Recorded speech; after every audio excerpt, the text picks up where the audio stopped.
देखा जाए तो पढ़ाई से आसान काम कुछ भी नहीं है, यदि आप थोड़ा सा भी इसमें समझें। लेकिन पढ़ाई से कठिन काम भी कुछ नहीं हो सकता है। ये आपको बहुत कठिन काम, क्यों? क्योंकि जो आपके डाइवर्जन हैं जिनमें आप प्रवेश कर चुके हैं वो आपको इस कार्य को कठिन बना देंगे। आप सोचिए, एक एक दिन का आपको हिसाब लेना चाहिए कि आज आपने क्या किया, क्या हासिल किया, क्या मिला आपको आज। ये आपको हिसाब किताब रखना पड़ेगा। आपके लिए सबसे महत्वपूर्ण कैपिटल इस समय यही होनी चाहिए। पैसे वैसे दिमाग से हटाइए, पैसे बहुत कमाओगे आप यदि आप अभी इसकी वैल्यू समझे। मैं आपको एक छोटा सा अपना उदाहरण देता हूं। मैंने जैसे मेरा 12th पास आउट हुआ था, 2011 का पास आउट है, 12th में 12वीं के बाद पास हो गया था। और 2011 में मैंने बहुत सारे एग्ज़ाम दिए थे। आपका जितने भी बड़े बड़े एग्ज़ाम हो सकते हैं, जैसे IIT का एग्ज़ाम मैंने दिया था। उस समय AIEEE हमारे टाइम पीरियड पे होता था, तो उस एग्ज़ाम को भी मैंने दिया था। कई सारे एग्ज़ाम दिए, उनमें से कुछ क्वालिफाई भी हुए। इतनी सारी यूनिवर्सिटियों के एग्ज़ाम दिए थे कि कहीं ना कहीं पे एंट्रेंस एग्ज़ाम करके किसी बड़ी यूनिवर्सिटी में जाकर पढ़ना है। और उसके बाद से मुझे याद है, 12th तक तो हमने पढ़ा ही। देखो, वो एक अलग एज होती है। एकेडमिक जब आप कर रहे होते हैं तो उस समय आपकी, क्योंकि बोर्ड एग्ज़ाम में आपको अच्छा परफॉर्म करना है, और तो उसके बाद मैंने सिर्फ पढ़ा ही है। 2011, 2012, 2013, 2014, 2015, 2016, मतलब ये टाइम पीरियड से लेके अब तक अपने एक एक मिनट की जब आप वैल्यू समझने लग जाते हैं, महत्व समझने लग जाते हैं, जब आप अपने जीवन में खुद को महत्व देंगे तो फिर दुनिया आपको महत्व देगी एक समय के बाद। यदि आज आपने खुद को महत्व नहीं दिया तो दुनिया आपको कोई महत्व नहीं देगी। आप जहां हैं वहीं पड़े रह जाएंगे। यदि आज आप किसी भी स्थिति में हैं, हो सकता है सबकी स्थिति अलग अलग हो सकती है, जहां पर भी हैं, यदि आप चाहते हैं कि इस स्थिति से आप बेहतर स्थिति में पहुंच जाएं, यदि इस स्थिति से बेहतर स्थिति में पहुंचना चाहते हैं, तो सिर्फ एक बात आपको बोलूंगा, अपने समय का महत्व दीजिए, अपने आप को महत्व दीजिए। अपने आप के अलावा आपकी जिंदगी में कोई नहीं होना चाहिए जो आपको डिस्ट्रैक्ट करे। आपके लक्ष्य के अलावा आपके साथ कोई नहीं होना चाहिए जो आपको डिस्ट्रैक्ट करे। किताबों से अच्छा आपका कोई मित्र नहीं होना चाहिए। किताब से बेहतर कोई मित्र नहीं है। और एक चीज और बता रहा हूं, जीवन में मित्रता इस उम्र में, आपकी उम्र में बहुत अच्छी होनी चाहिए, अच्छे लोगों से होनी चाहिए। मित्र ऐसा होना चाहिए जिससे आपको सीख सकें। मित्र ऐसा होना चाहिए जो आपके समय की कद्र कर सके। मित्र ऐसा होना चाहिए जो आपको बेहतर बना सके, जो आपके अंदर एक सकारात्मकता ला सके। ऐसा मित्र होना चाहिए, ऐसा व्यक्तित्व होना चाहिए आपके जीवन में। सिर्फ एक मित्र होना चाहिए, एक मित्र, 1000 नहीं होने चाहिए। सबसे मित्रता रखो, मैं नहीं कह रहा हूं, लेकिन जिसको आप अपना 1 सेकंड भी दे रहे हैं, वो कोई एक व्यक्ति ऐसा हो जिससे मिलने के बाद, जिससे बात करने के बाद आप कुछ सीख जाओ, आप कुछ जान जाओ, आपको कुछ गेन हो जाए, आप अपने लक्ष्य की दिशा में आगे बढ़ जाओ। वो मित्र आपकी किताबें भी हो सकती हैं, कोई भी व्यक्ति हो सकता है।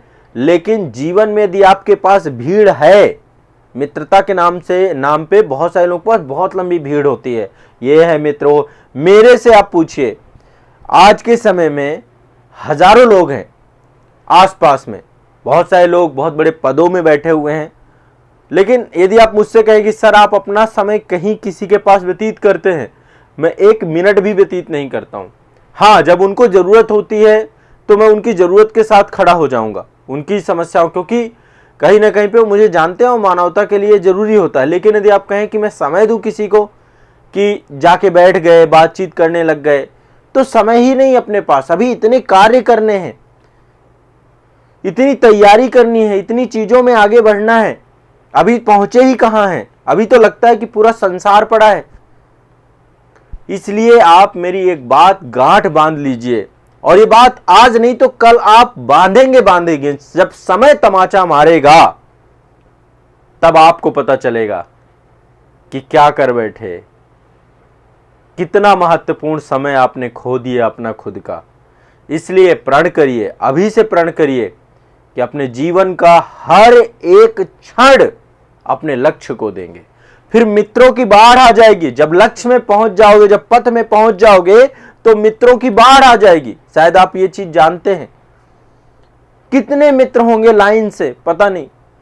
और यदि आपने इस समय अपने समय को ऐसे व्यर्थ ही गंवा दिया दो चार चंद लोगों के चक्कर में, तो फिर आपका कुछ नहीं हो पाएगा, आपका सब चला जाएगा, सर्वस्व चला जाएगा। फिर आप नहीं रह जाएंगे, कहीं के भी नहीं रह जाएंगे। इसलिए मेरी बात मान लीजिए, अभी मेरी और आपकी एज में कोई बहुत बड़ा डिफरेंस नहीं है, इसलिए मैं समसामयिक चुनौतियों को समझता हूं। जो वर्तमान में आपके मन में बीत रहा है ना, वो मैं समझ रहा हूं। तो सभी बच्चे जितने भी मेरे साथ हैं, सभी लोग अपने जीवन में सिर्फ और सिर्फ पूरा अपना 100% समय, एक एक मिनट इतना व्यस्त हो जाइए कि किसी को आपसे मिलने के लिए समय मांगना पड़े। इतना व्यस्त हो जाइए, इतना व्यस्त हो जाइए। मैं आपको थोड़ा सा कैलकुलेट करके, चूंकि ये बातें मैं आपको बता रहा हूं, जो लोग मुझे जानते हैं वो भी जानते होंगे। मेरे पास यदि आप कहें कि मित्र के लिए क्या समय है, नहीं है। हाँ, जब उसको जरूरत पड़ेगी कभी भी किसी तरीके से, तो मैं उसके साथ खड़ा हो जाऊंगा। लेकिन आप कहें कि ऐसे समय है, अभी नहीं है। अभी इस समय बहुत सारे काम करने हैं, बहुत सारी योजनाएं हैं, उन पे मैं काम कर रहा हूं। क्या रिश्तेदारों के लिए समय है? अभी नहीं है, इस समय नहीं है। यदि उनको जरूरत पड़ेगी, कोई समस्या आएगी, तो मैं उनके साथ खड़ा हो जाऊंगा। लेकिन इस समय किस लिए समय है? सिर्फ और सिर्फ अपने लक्ष्य के लिए। हर पल, हर सेकंड, हर मिनट आपका और आपका लक्ष्य आपके साथ रहना चाहिए। एक सेकंड के लिए भी वो आपसे जुदा ना हो। प्रतियोगिता का दौर है, ध्यान रखिएगा। आप जब सो रहे होते हैं तब लाखों पढ़ रहे होते हैं। आप जब सो रहे होते हैं, जब आप समय बर्बाद कर रहे होते हैं, तो लाखों पढ़ रहे होते हैं। ध्यान रखिएगा, आपसे कितने सारे लोग आगे हैं। आप अकेले नहीं हैं इस प्रतियोगिता के दौर में कि अकेले आप दौड़ रहे हैं। इसलिए मेरा आप सभी से विनम्र आग्रह है, बार बार मैं आपसे आग्रह करता हूं कि आप अपने जीवन के प्रति सतर्क बनिए, सचेत बनिए, नशे में मत चलिए। कई बार क्या होता है, हम नशे में चलने लग जाते हैं, हमें समझ ही नहीं आता क्या हो रहा है। 1 साल, 2 साल, 3 साल, 4 साल, 5 साल। अच्छा, आप में से कितने लोगों को ये लगता है, एक बार कमेंट सेक्शन में मुझे बताइए कि आपने अपने उम्र के काफी लंबे समय ऐसे ही व्यतीत कर दिया, कोई उपलब्धि नहीं, और उसमें सबसे बड़ा रोल रहा कि बहुत सारे डिस्ट्रैक्शन रहे आपके जीवन में। और एक चीज और बताऊं, परिस्थितियां कैसी भी हों, यहाँ पे कितने सारे बच्चे हैं जो सुबह सुबह खाना बना रहे हैं और साथ साथ क्लास ले रहे हैं। ये कैसे हो पा रहा है ना? बहुत सारे लोग जो हैं खाना बनाते हैं, क्लास भी कर रहे हैं। बहुत सारे लोग ऐसे हैं जो कि जॉब भी जा रहे हैं, क्लास भी कर रहे हैं। वो लोग चाह रहे हैं, वो तड़प रहे हैं किस तरीके से हमें पढ़ने को मिल जाए, लेकिन उनके आसपास की परिस्थितियां ऐसी हो चुकी हैं। एक बच्चा था, मैं यहाँ पे एक बच्चे की कहानी बताता हूँ। एक स्टूडेंट था जो, यही दिल्ली की बात है, दिल्ली में ही, मतलब आपको पता है कि बहुत सारे लोग पलायन करके आ जाते हैं। और दिल्ली में एक जगह है आज़ादपुर, आज़ादपुर बहुत बड़ी मंडी भी है यहाँ के, उसी के पास ही वो एक झुग्गी में रहता था। वो बच्चा, झुग्गी समझते हैं ना, जो मलिन बस्तियां होती हैं, उनमें वो बच्चा रहता था। मेरे से संपर्क में कैसे आया वो बच्चा, आप सभी को बताऊं। एक बार अभिव्यक्ति प्रतियोगिता हुई थी और उस अभिव्यक्ति प्रतियोगिता में उसने पार्टिसिपेट लिया था, और उसके बाद उसका अच्छा जो है रिजल्ट रहा। और फाइनली मुझे लगा यार ये बच्चा तो बहुत अच्छा बोलता है। तो फिर मैंने उसे संपर्क किया उस बच्चे से कि भाई आप क्या कर रहे हो अभी। तो उसने बताया कि सर आसपास माहौल नहीं है, इसके बावजूद भी मैं आपकी क्लासेस देखता हूँ, आपके वीडियोस देखता हूँ, और सर मैं पढ़ना चाहता हूँ। मैंने कहा क्या करना चाहते हो आप, किस दिशा में आगे बढ़ना चाहते हो? तो उसने बताया कि सर अभी तो मेरी जो सामान्य शिक्षा दीक्षा है वो भी काफ़ी पीछे हट गई है। मैंने कहा दिल्ली में रह रहे हो, यहाँ तो दिल्ली सरकार के द्वारा बहुत सारे प्रयास किए गए हैं। और दिल्ली सरकार क्या, भारत सरकार ने जगह जगह पे स्कूल खुलवा रखे हैं, आप जाइए तो सही, पढ़िए तो सही। पता है वो क्या करता था? कूड़ा बीनने जाता था वो बच्चा, कूड़ा बीन के लाता था और उसी को बेचता था। उसी में तो बोला सर सुबह से शाम हो जाती है कूड़ा बीनते बीनते, जिंदगी कूड़ा सी लगने लग गई है, आसपास चारों तरफ कूड़े का ढेर ही ढेर होता है। तो मैंने कहा क्या चाहते हो? बोला सर मुझे बस किताबें उपलब्ध करा दीजिए और थोड़ा सा कैसे पढ़ना है, क्या करना है, मुझे एक बार बता दीजिए। अभी देखिए मुझे पता है आने वाला, अभी वो बच्चे का ग्रेजुएशन कंप्लीट होने वाला है, लेकिन मैं इतना सिंसियर बच्चा मैंने नहीं देखा है। अभी मैं उसका किताबों से लेकर के मैंने उसको यहाँ तक प्रॉमिस किया है कि मैं आपको सारी शिक्षा दीक्षा कराऊंगा, आपको जिस एग्ज़ाम की तैयारी करना हो। यदि आप IAS PCS की करना चाहते हैं तो मैं आपके साथ हूँ, अन्यथा आपको कोई और एग्ज़ाम भी पढ़ना है, तैयारी करना है, तो आपको ये नहीं सोचना कि मेरे जेब में पैसे नहीं है। माध्यम बनते हैं, माध्यमों की कमी नहीं है, कमी आपके प्रयासों की है। आप यदि प्रयास करें तो सब संभव हो सकता है, कुछ पॉसिबल ही नहीं है जो आप ना कर पाए। ऐसी कोई चीज ही नहीं है जो आपसे ना हो पाए। आप सब कुछ कर सकते हैं, लेकिन आप करना चाहें तब ना। आप करने वाली दिशा में नहीं होते हैं। आपने अपने समय को बर्बाद कर दिया है। आपको लग रहा है ना कि आज अभी तक आप लेट हो गए हैं, आने वाले समय पे और लेट हो सकते हैं। यदि आने वाले समय पे भी आप अपने आप को बचाना चाहते हैं, आप चाहते हैं कि आप बचें, जीवन में कुछ हासिल कर पाएं, आपके साथ भी उपलब्धियां लग पाएं, यदि आप भी उपलब्धियों के हकदार बनना चाहते हैं, तो मेरी बात मान जाइए। जीवन में मेहनत करनी ही पड़ेगी, इसका कोई विकल्प नहीं है। सबने मेहनत की है, किसी न किसी चरण में तो की ही है, और मेहनत करना पड़ेगा, कोई विकल्प नहीं है, अल्टरनेटिव नहीं है इसका। नहीं तो रोगे, पछताओगे। और खासकर मैं एक बात जो है बच्चियों को कहना चाहता हूं, बच्चियों का देखो, आप लोगों को बहुत कम अवसर मिलेंगे, बहुत कम अवसर मिलते हैं हमारे, मतलब अभी समाज और सोसाइटी में जितने अवसर लड़कों को मिलते हैं, वैसे मैं लड़कों की बहुत रिस्पेक्ट करता हूं, क्योंकि लड़कों के ऊपर जिम्मेदारियां ज़्यादा होती हैं, वो ज़्यादा चिंतनशील व्यक्ति होते हैं, ज़्यादा सोचते हैं, है ना। मैं उनका रिस्पेक्ट बहुत करता हूं, क्योंकि सोसाइटी ने उनके ऊपर ऑलरेडी रिस्पॉन्सिबिलिटी डाल रखी है।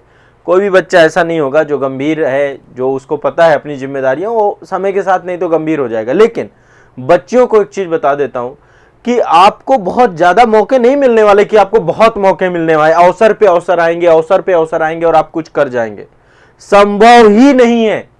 एक अवसर मुश्किल से आपको मिलेगा, और यदि आपने उस अवसर को भी आगे त्याग दिया, आगे बढ़ा दिया। अभी लास्ट सेशन में जो गूगल मीट का प्रोग्राम था आपका सैटरडे को, मैं काफ़ी ज़्यादा मन ही मन कई बार क्या होता है ना, परेशान हो जाता हूँ, और वो परेशानी आप लोगों के कारण से ही आती है। मतलब परेशान कहें, चिंतन कहें, मैं इसके लिए मेरे पास शब्द नहीं अच्छा मिल पा रहा है। एक बच्ची थी, वो बता रही थी कि सर एज काफ़ी ज़्यादा हो चुकी है, आप ही में से कोई था, और पारिवारिक स्थितियाँ अच्छी नहीं हैं। इस समय उसके माता और उसके भाई दो ही थे, पिता नहीं थे, तो पारिवारिक स्थितियाँ सबकी अच्छी नहीं है, और ऐसे में भी वो जुझारू तरीके से पढ़ रही है, मेहनत कर रही है। तो मैं आपको बता देता हूँ, बच्चियों को मौके एक ही मिलेंगे आपको। आप दूसरे मौके की भी मत सोचिए कि दूसरा मौका मिल जाएगा, दूसरा मौका भी नहीं मिलेगा। यदि कोई एक मौका भी आपको मिला है, आप उसे भुनाइए कृपया करके, अन्यथा की स्थिति में समय इतना ज़्यादा हो जाएगा कि फिर आप परेशान हो जाओगे। एज बढ़ती जाएगी, एज बढ़ती जाएगी, चिंता की लकीरें बढ़ती जाएंगी, दिमाग में परेशानियां बढ़ती जाएंगी। फिर एक सामान्य सी हाउस वाइफ वाली ज़िंदगी जो होती है ना, चूल्हा चौका समझती है ना आप लोग, आपसे बेहतर कौन समझता होगा। नून तेल नमक रोटी में ही पूरी ज़िंदगी बीत जाएगी। आज नमक कम है सब्जी में, आज रोटी कम है, रोटी कच्ची है, रोटी पक्की है, आज ये सब्जी बननी है, आज वो सब्जी बननी है, इसमें पूरा जीवन बीत जाएगा। देखो ये जरूरी पार्ट है लाइफ का, लेकिन लाइफ का केवल यही पार्ट यदि आपका बन के रह गया तो एटलीस्ट क्या लाइफ जियोगे। घर के अंदर बंधुआ बन जाओगे, 10-10 रुपए के लिए मुंह ताकना पड़ेगा किसी और का। इसलिए सबसे पहली बात, यदि आपको एक अवसर भी मिला है, एक अवसर भी, आप इसे भुनाइए, इतना पढ़िए, तपा दीजिए खुद को। सुबह से शाम होना चाहिए तो ये लगना चाहिए कि आज सुबह शाम तक आपने कुछ काम किया है, अन्यथा सो के जी लीजिए। जीवन में यदि आपको लग रहा हो कि नींद ही सब कुछ है, नींद से ही सब संभव है, तो ठीक है, सो लीजिए। क्या कौन रोक रहा है आपको? कोई सोने से थोड़ा ना रोक रहा।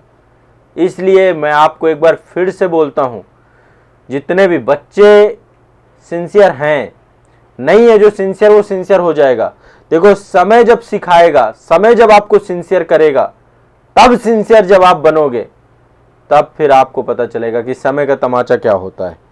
तो एक बार फिर मैं सभी को, जितने भी मेरे साथ बच्चे जुड़े हुए हैं, ये बहुत जरूरी है, ये समय समय पे इस पे बात होती रहने चाहिए। यदि आप अभी तक अपनी यात्रा में नहीं निकले हैं तो अपनी यात्रा में निकलिए, सफलता की यात्रा में निकलिए। छोड़िए सारी चीजें एक तरफ रखिए, सिर्फ आप होने चाहिए और आपका लक्ष्य होना चाहिए। सब साइड में रख दीजिए, सब अभी रखने वाली चीजें। सबसे मिलिएगा कि भाई मुझे साल 2 साल बाद मिलूंगा मैं, सब मिलेंगे आपसे, हर व्यक्ति मिलेगा आपसे। अपने आप को और अपने लक्ष्य को महत्व दीजिए। मेरा बस यही आपसे आग्रह है, यही आपसे विनती है। अपना हर पल, हर मिनट, हर सेकंड सिर्फ आपके दिमाग में एक बिजली कौंधनी चाहिए, आपका टारगेट, आपका टारगेट, आपका टारगेट, आपका टारगेट, और वो सिर्फ एक ही है, पढ़ाई।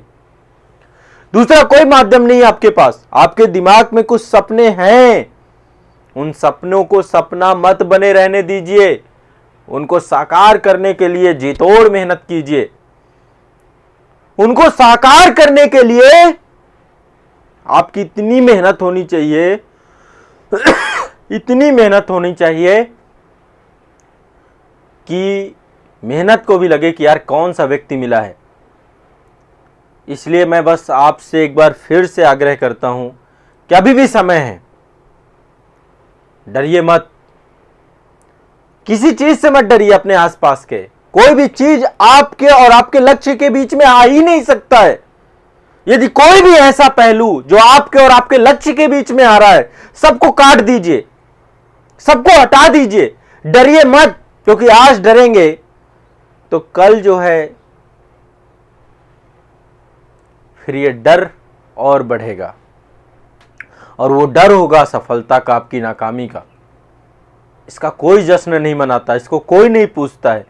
असफलता अनाथ होती है, असफलता अनाथ होती है। असफलता में अकेले रह जाओगे, कोई नहीं आएगा आपकी असफलता को जिम्मेदारी लेने। सफलता में ही जश्न मनता है। फिर आप बोलते रहना मैंने बहुत पढ़ा था। कब पढ़ा था भाई, कब पढ़ा था? भ्रम में पढ़ा था। और एक चीज और ध्यान रखिएगा, जो एकेडमिक्स में अभी हैं, जो ग्रेजुएट नहीं हुए हैं, ग्रेजुएशन की तैयारी को कंपटीशन की तैयारी के साथ जोड़कर मत चलिएगा। ग्रेजुएशन की तैयारी पास होने के लिए होती है, कंपटीशन की तैयारी सेलेक्ट होने के लिए होती है। और सिलेक्शन लाखों लोगों में से आपका होगा या नहीं होगा, ये तय करेगा कि आप में वो जोश है, वो जुनून है, वो जिद है जो आपको सिलेक्ट करा सकती है, नहीं करा सकती है। ठीक है, मैं आपका मेंटर हूं, आप मेरे साथ जुड़ते हैं, आप मुझे देखते हैं, मुझे आपकी चिंता है, मैं आपका शुभ चिंतक हूं। मैं आपकी परिस्थितियों से वाकिफ भी हूं। मुझे पता है कि बहुत सारे लोगों का जीवन अभी बहुत सारी चिंताओं से गुजर रहा है। इन चिंताओं को भी छोड़ दीजिए। ये चिंताएं भी आप और आपके लक्ष्य के बीच में नहीं आनी चाहिए। जिन्होंने भी किया है, जिन्होंने भी, जिनके बारे में भी किताबों में पढ़ते हो, जो आपके सिलेबस का हिस्सा बन गए हैं, चाहे वो कोई भी व्यक्ति हो, चाहे वो स्वामी विवेकानंद हो या फिर हमारे इंडियन फ्रीडम स्ट्रगल से लोग। भगत सिंह को देश की आजादी से बड़ा कुछ दिखता ही नहीं था। नहीं, 21 साल का एक बच्चा इस देश के लोगों के लिए कैसे प्राण न्यौछावर कर सकता है? आपसे कोई आपके प्राण नहीं मांग रहा है। आपको तो अपने ही स्वार्थ के लिए काम करना है भाई। कल के दिन सिलेक्शन होगा तो आपका ही नाम होगा। इसलिए जागिए, अपने लक्ष्य तक पहुंचने के पहले मत रुकिए, बीच बीच में ब्रेक मत लीजिए। यह समय दोबारा नहीं मिलेगा। आज समय का तिरस्कार कर रहे हो, कल समय आपका तिरस्कार कर देगा।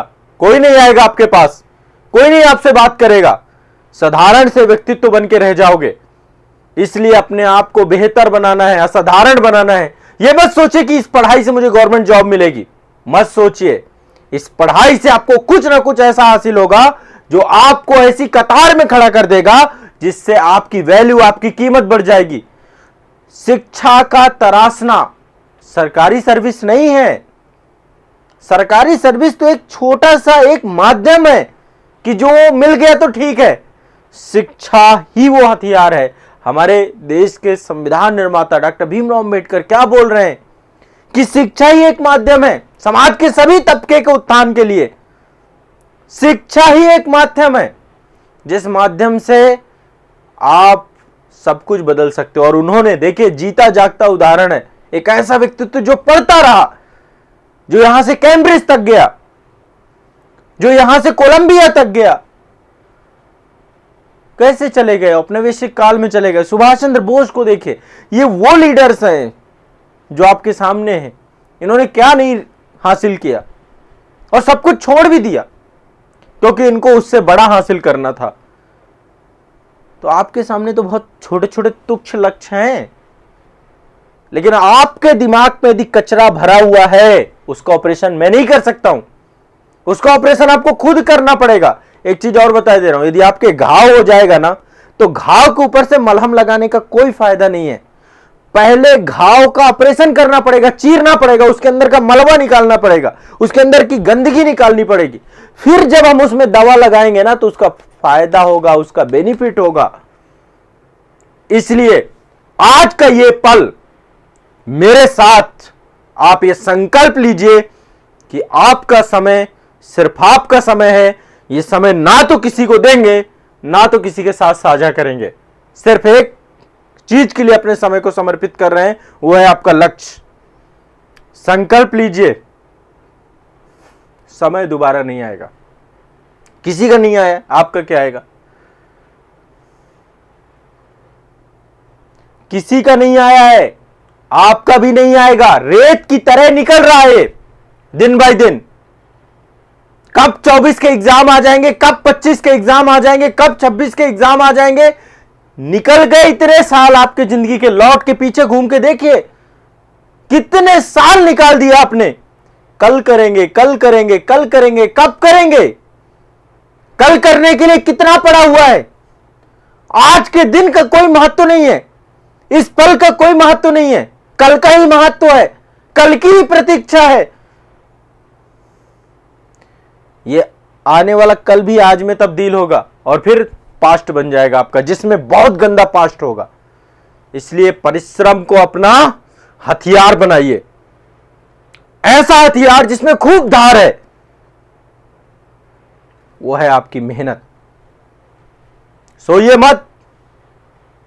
सब आप और आपके लक्ष्य के बीच में कोई आना ही नहीं चाहिए। और एक चीज और बता रहा हूं, सफल वही होगा जिसके और उसके लक्ष्य के बीच में ना तो नींद आती, ना तो भूख आती, ना तो प्यास आती। जिसके जीवन में नखरे हैं ना, वो जाएगा, वो कुछ हासिल नहीं कर पाएगा, ना उसने कुछ हासिल किया। ऐसा कोई भी एक व्यक्ति ले आइए मुझे। हर व्यक्ति के पीछे जिसने कुछ हासिल किया है, उसके पीछे मेहनत अलग है। इसलिए एक बार फिर से आपको बोल रहा हूं, अपने सपनों की कद्र करिए, अन्यथा रह जाएंगे, यहीं पड़े रहेंगे और कुछ नहीं होगा। इसलिए संकल्प लीजिए, फिर से उठ खड़े होइए, फिर से छोड़िए उस दिमाग की जो आपके अंदर उलझने हैं। मेरे आत्मा से आवाज निकल रही है आपके लिए, ये वेस्ट विसेज के लिए कहें या आपके लिए चिंता के लिए कहें, ये मेरे दिल की आवाजें हैं जो आपके लिए चिगा रही कि कैसे न कैसे करके आप सफल कैसे हो जाएं। ऐसा मैं क्या दे दूं आपको, क्या कर दूं? और देखिए बच्चों, एक शिक्षक के तौर पे मैं आपका एक मार्गदर्शक हूं, आपको सही राह दिखाना मेरा एक कर्तव्य है, मेरा फर्ज है। अब आप बड़े हो गए हैं, खुद निर्णय ले सकते हैं। मेरी बातों को ध्यान से सुनिएगा और इनको हल्के में मत लीजिएगा। ये बहुत बड़ी बातें हैं। समय के थपेड़े नहीं तो आपको ये बातें सिखाएंगे, और जब वो सिखाएंगे तब हाथ मलने के अलावा। एक कहावत है ना कि अब पछताए होत क्या जब चिड़िया चुन गई खेत। अभी भी आपको लग रहा होगा कि आपके खेत को भी चिड़िया चुन गई है। मैं इस कहावत से एग्री नहीं करता हूं। मेरा मानना है पछता लेना चाहिए। जब चिड़िया खेत चुंग जाए तब पछता लेना चाहिए, नहीं दोबारा फिर चुंग जाएगी, फिर क्या करोगे? इसलिए यदि आपको भी लग रहा है कि अब पछताए होत क्या, नहीं, अब पछता लीजिए एक बार बैठ करके। नहीं पछताओगे तो फिर आके दोबारा अगली बार फिर चिड़िया आएगी, फिर खेत चुंग जाएगी। पछताइए, 2-4 चाटे मरिए अपने आप को बैठ करके। अब नहीं पछताओगे तो कब पछताओगे भाई? कोई मुहूर्त निकाला जाएगा आपके पछताने के लिए? तो यदि समय बर्बाद कर दिया है, कोई बात नहीं, अगेन फिर से बाउंस बैक करिए और आगे अब एक एक पल की कीमत आपकी और आपके लक्ष्य के अलावा कुछ नहीं होनी चाहिए। बस सिर्फ और सिर्फ आप और आपका लक्ष्य, आपका टारगेट, और इसके अलावा कुछ भी नहीं। सब एक तरफ रखिए। आप और आपका लक्ष्य बहुत बड़ा मिलेगा आपको, जितना आपने सोचा नहीं होगा। बस इतने से अपनी बात को मैं समाप्त करूंगा।